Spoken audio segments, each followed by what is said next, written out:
language expert at this point. And if you were to watch the body language of all of these boys being on the Officer Tatum show as of recently, especially Warren and especially Jax, you would notice a lot of giveaways. If you were to go watch that video, the first thing that should stick out to everybody is when Warren decided to bump his knee against Jax. Specifically, when Jax was asking, why aren't we in jail yet? We're not geniuses. Alongside the obvious hand shrugs that Jax kept making if you were to watch that video as well. Most importantly, how they worded things, especially Jax talking about Wyatt being on the phone with Cito. He said, don't you think that you would have seen Nolan on the bottom of the boat, on the floor, something, but then he started to stutter, right? When talking about them hypothetically looking down at him. That's when Warren started to bump his knee against Jax, and Jax all of a sudden switched up and started to defer away from his initial comment. Then the immediate deep sighs from Jax when asking the question once again, why aren't we in jail yet? We aren't geniuses. That to me is a huge giveaway, and I feel like Mr. Warren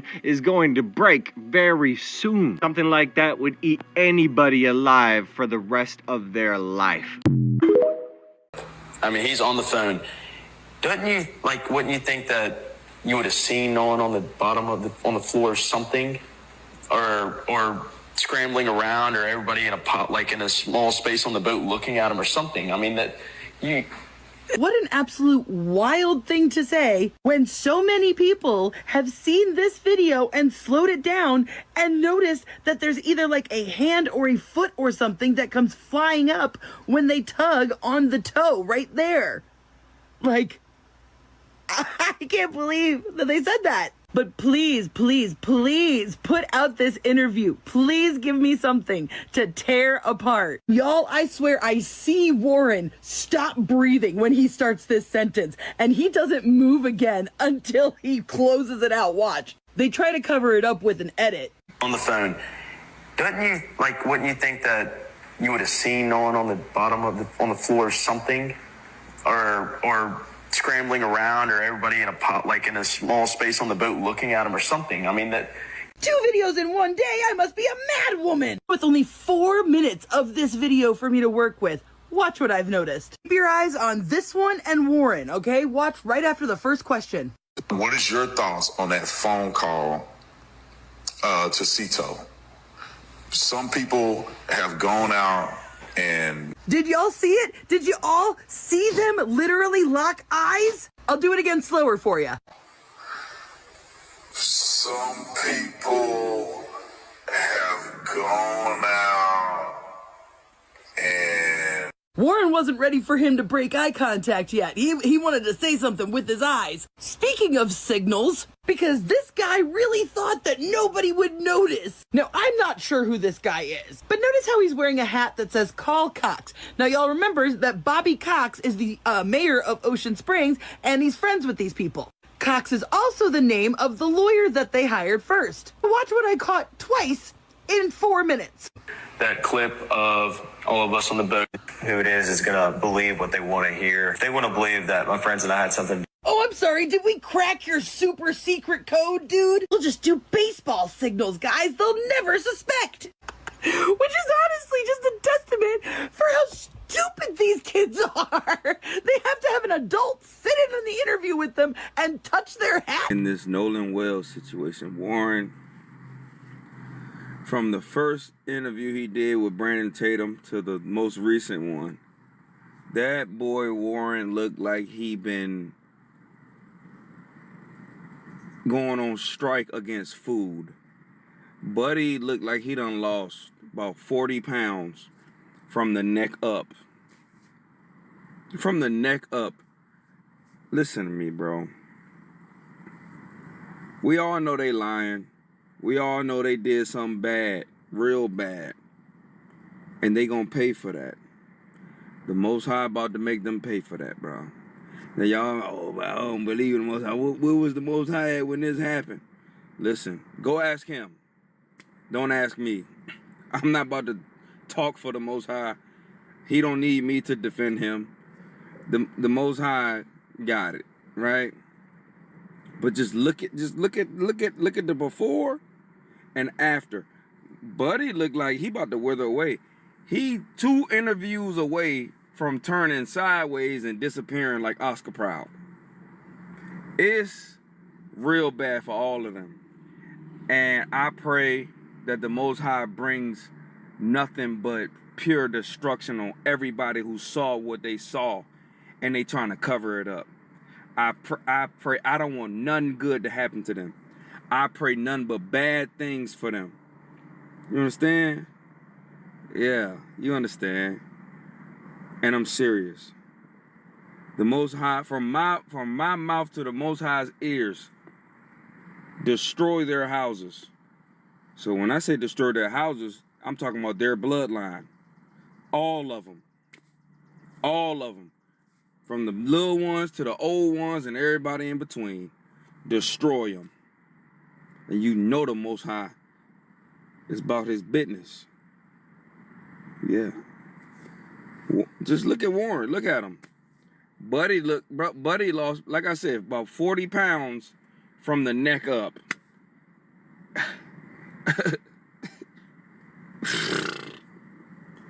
Rest in peace, Nolan Wells, bro. To all boaters, to all captains, and all captains know this, all right? Any captain that has any vessel knows if it's docked or cruising or pushed off from the dock and you have occupants on your boat or your vessel, you are responsible for all occupants on your boat. If there's any drugs, any alcohol, if there's anything missing for your boat, like flares, buoys, life vests, anything that has regulations from the U.S. Coast Guard as well as the U.S. Army Corps of Engineers, anything that's missing on your vessel, you are going to jail. It does not matter that captain of that vessel, or even if there's too many occupants on your vessel, you're going to jail. All right. I know they mentioned that water came onto the vessel. That means the boat was overweight. All right. That captain is going to jail. They're not even talking about it. So first off, this picture has surfaced in which it's clearly the group of boats a little bit further out in the water altogether. Now here is what is supposedly Bart's boat. We can see the Garmin on top. We can confirm this black boat from this other picture. We can see Wyatt's Triton right here, and we can confirm that by the motor. As you can see right here, has that black stripe on the white motor. Now in between the two boats is the Palm Beach. You can clearly see it labeled and it's got that stripe, right? As you can see, the stripe is there. And yet there's this design right here and no Palm Beach. And you may be like, Jay, that doesn't prove that it's a different boat. Maybe we just can't see it, even though it should be right there according to this picture. But if you look in this video, you can see that there is a black propeller right there. See black propeller, and you can very clearly see the Palm Beach right there on the side. And if you look really carefully in this photo, you can see right there a black propeller. There's another boat on the other side of these three boats. And given the lack of the name on the boat and the black propeller, I'm going to assume the Palm Beach is on the other side, which means there's 4 boats right here. So Wyatt had his buddy's boat already hooked up to the back of his truck. He said he and Wyatt and his other buddy went and got ice and filled up the boats. And Wyatt went and put the Palm Beach, his smaller boat, into the water. And we know that there was a second boat, the Triton, that was driven by Wyatt. Wyatt had 2 boats in the water. Who was driving his other boat? Nolan was on Wyatt Pyron's 22 Triton. On the way out, I went with my buddy Bart because we had a lot of friends from college coming down, and I called Bart that morning. I was like, "Hey man, can you take your boat out?" And he was like, "Yeah, well, my dad's decided not to go, and I'll take the boat and I'll take you and your friends." Of course, I mean, he's a buddy of mine. And so Bart pulled up at the dock, and I mean, I rode out there with Bart and a lot of the girls that go to college with my friends and I, and Nolan rode out on the Triton, and then we had a Palm Beach, 18 Palm Beach. There was 4 guys on that. There was like 8 people on the Triton, and then there was 8 or 9 people on the Triton, and then there was the rest of the group, which was ranged from maybe 10 to 15 or 16 people. Now, wait a minute. So Warren already had a boat hooked up when he woke up that morning. I'm assuming that that had to be the Triton that was hooked up, right? Then he said that Wyatt went and put his smaller boat, the Palm Beach, into the water. Then Warren said that he was the one who drove the Palm Beach to their friend's dock. Assuming that Wyatt drove the Triton to the dock and Bart drove his own boat to that dock, who drove the Palm Beach out to the water then? Because he said that he got a ride in with Bart, even though at one point during the interview he said all of his stuff was on the Palm Beach. So it sounds to me like Warren was the one driving the Palm Beach. I'm also like, what parent would let their kid, who's obviously going off to party, take two of their boats and let their drunk friends drive? Like, it isn't making sense to me. I mean, maybe these parents are just shitty parents and irresponsible. Then he also said that he contacted Bart that morning to see if he could come. And Bart was like, yeah, I can give all your friends a ride, blah, blah, blah. According to him, there were 10-ish people, 15 people on that boat. So where were those people originally supposed to ride in on? They'd been planning it for weeks. They were excited about it. Why did Bart have to suddenly step in and take all these people? And remember, Bart said that his dad had canceled going out on the boat that day, so he could do it. Something's not adding up here. I think there was an adult somewhere in this mix. It would also explain how they all thought quickly on their feet with the sea tow. And I wouldn't be surprised if an adult didn't come out there and just go off with other adults that were also on Horn Island and let the kids hang out with the boat. Here's where things are going to get interesting, folks. There are more GPS coordinates in the report than what we have seen publicly. I'm going to play you a clip from the interview, but remember, at 5:30 is when they started picking up regular speed, all right? It's right here, 525, speed miles, 30 to 35 knots. So here we go. Planed off and you have water in the boat and you're hauling, we're going pretty fast. We're going probably 40, 42 miles an hour. And so all that excess water that was built up in the boat is coming out of the boat. So, I mean, that's what we had to do. So we ran into Fort Bayou, and we didn't just run straight to my buddy's grandparents' house. We ran into Fort Bayou. A couple of us jumped in the water, and Wyatt, the whole reason for the stop was so Wyatt could hop in and put the plug back in the boat. So then after that, we went and docked it. And I went back to my buddy's house and we ate and, napped for a little bit. It was a long day at the islands. Now you heard him. He said that they took off going 40 miles an hour and they didn't go to his buddy's grandparents' house, but they went to Fort Bayou to go do a plug thing. Except right here, 5:44, vessel arrives at El Camino Road. 8 minutes later, then it departs from El Camino Road and headed east into Fort Bayou. So right there we have a lie. The boat did stop before going into Fort Bayou. 6 minutes later, it comes back to El Camino Road, and the vessel departed El Camino Road half an hour later, headed southwest to St. Martin Bayou, and then turned southeast into Biloxi Bay Bridge. Then they went back to the Bayou boat launch. Then the boat was taken to Cardinal Lane, which was Wyatt's residence. Now, because I am an absolute genius, I was able to find it. This was where they left and where they came back that day, then came back several times. Now, first off, why aren't we seeing footage of them returning that day? We know that Nolan was with them when they left. So why did they have the security cams from that morning, but not that night? Whose grandparents lived there?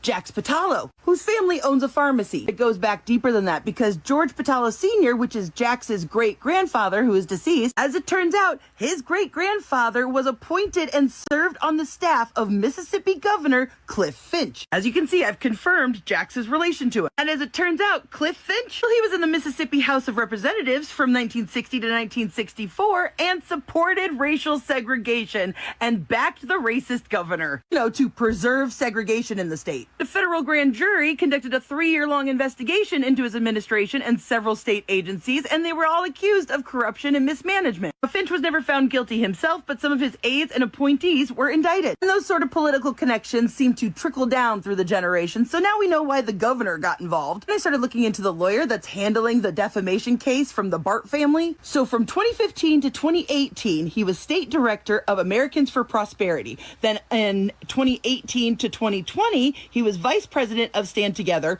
while being vice president of Americans for Prosperity. Stand Together is a Charles Koch nonprofit, and Americans for Prosperity is a libertarian conservative political advocacy group affiliated with Charles Koch and David Koch. And if you don't know who the Koch brothers are, they're fucking evil. Guess who's one of the major funders for Turning Point USA? Major donors for the Koch brothers also are primary financial pillars for Turning Point USA, specifically their campus operations. And guess who used to serve as the director of urban engagement? This is now my third time making this video because they keep taking it down because they don't want you to see what I have found. Katie has dry snitched, y'all. Here we see Katie's Snapchat where she's wearing a teal swimsuit and she's with a girl in a blue and white striped swimsuit. On this video of the 3 boats, you're gonna see a girl in a blue and white striped swimsuit right here on Bart's boat, and right next to her with the same long wet hair is a girl in a teal swimsuit on Bart's boat. Make sure you have your brightness turned all the way up because here we have Katie in a teal swimsuit and look at her head. She is wearing a white hat. Oh look, the video of the boat getting towed. Teal swimsuit, white hat. And that's not all, folks. Again, turn your brightness all the way up because right here we've got somebody wearing red trunks. Oh, and look what we have here.